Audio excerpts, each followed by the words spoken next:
এই যে নারীর কাণ্ডটা যেটা দেখলাম আমরা সোশ্যাল মিডিয়া জুড়ে যে অনেক কথাবার্তা হচ্ছে এবং আমার কাছে মনে হচ্ছে যে মার থেকে মাসির দরদ বেশি টাইপ সিচুয়েশন ক্রিয়েট হয়ে গেছে। আমাকে জাজ করেন না, আমি পুরো বিষয়টা ব্যাখ্যা দিই। তার আগে আমি আমার একটা কথা বলি। আমার মেয়ের বয়স 2 বছর 10 মাস। তো ওকে যখন আমি দোকানে নিয়ে যাই বা কোনো শপিংয়ে নিয়ে যাই, তখন ও আমাকে বলে যে বাবা আমাকে জিজ্ঞেস করো আমার কিছু লাগবে কিনা, মানে ওকে জিজ্ঞেস করতে বলে যে ওর কিছু লাগবে কিনা। ঠিক আছে? তো এই সময়টাতে এই বয়সে আমরা কি করতাম? আমরা জিদ করতাম না অনেক কিছু, জিদে একদম হাত পা ছোড়াছুড়ি করতাম যে আমার এটা লাগবেই। বাট ও জিদ করে না, ও সিচুয়েশন ক্রিয়েট করে যাতে ওকে জিজ্ঞেস করা হয়। এবং এটা পুরো ক্রেডিট দিব আমি ওর মাকে। ওর মা ওভাবে ওকে ট্রেন আপ করছে। যখন ও কথা বলতেও পারতো না তখন থেকেই ওকে দোকানে নিয়ে গেলেই বলতো তোমার কি কিছু লাগবে। সো এতে করে কি হয়েছে, ওর মা অথরিটেটিভ গার্জিয়ানশিপের থেকে বেশি প্রায়োরিটি দিচ্ছে আমার সন্তানের চয়েস এবং ফিলিংসে। এবং এখনকার যুগের বাচ্চাদের কিন্তু ইমোশনাল ইন্টেলিজেন্স অনেক বেশি হয়। সো আপনি যদি অথরিটেটিভ গার্জিয়ানশিপ বেশি দেখাইতে চান, আমাদের আগের জেনারেশনের বা মারা যেরকম করতো, তাহলে একটু সমস্যা হতে পারে। সো এখন আসি হচ্ছে যে কাহিনীটা ঘটছে সেটা নিয়ে একটু ব্যাখ্যা করতে। সিচুয়েশন অনেক কিছু হইতে পারে, বাট ভিডিওটা দেখে যতটুকু আমি বুঝছি যে এখানে এই বাচ্চা মেয়েটা কোনো কিছু নিয়ে জিদ করছে বা ট্যান্ট্রাম দেখাচ্ছে, বা তার মা এখানে অথরিটেটিভ একটা গার্জিয়ানশিপ দেখাচ্ছে। অথরিটেটিভ গার্জিয়ানশিপ মানে নো, তোমাকে তো এই জিনিসটা দিব না মানে দিবই না।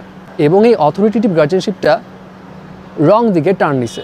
এর পিছে শুধু ওই মাকে দোষ দিলে হবে না, সিনারিওটাও দায়ী। দেখেন, কোন বাচ্চা জিদ করে না? আমি জিদ করছি, আপনি জিদ করছি। এবং আমাদের মধ্যবিত্ত ফ্যামিলিতে একটা জিনিস কিন্তু ট্রেন্ড আছে যে জিদ করলে মাইর খেতে হবে, ঠিক আছে?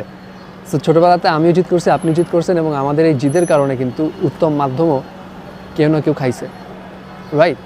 আমি আমার কথাই বলি, আমি ছোটোবেলা জিদ করতে করতে একদম মাঠে গড়াগড়ি খাইছি, এমনও সিচুয়েশন গেছে।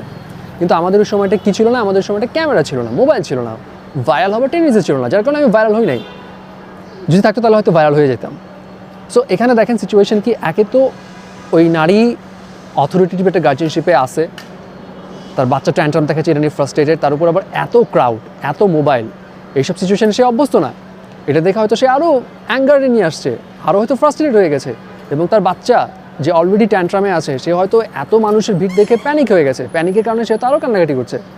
তো জিনিসটা একটা হজবরল সিচুয়েশন ক্রিয়েট হয়ে গেছে, এবং ওই মা তার ফ্রাস্ট্রেশন হয়তো তার বাচ্চার উপর তুলেছে গায়ে হাত দিয়ে, যেটা কখনোই সাপোর্ট করি না। কারণ একজনের ফ্রাস্ট্রেশন আরেকজনের উপর, স্পেশালি নিজের সন্তানের উপর উঠানোতে কোনো কৃতিত্ব নাই গার্জিয়ানশিপের, রাইট?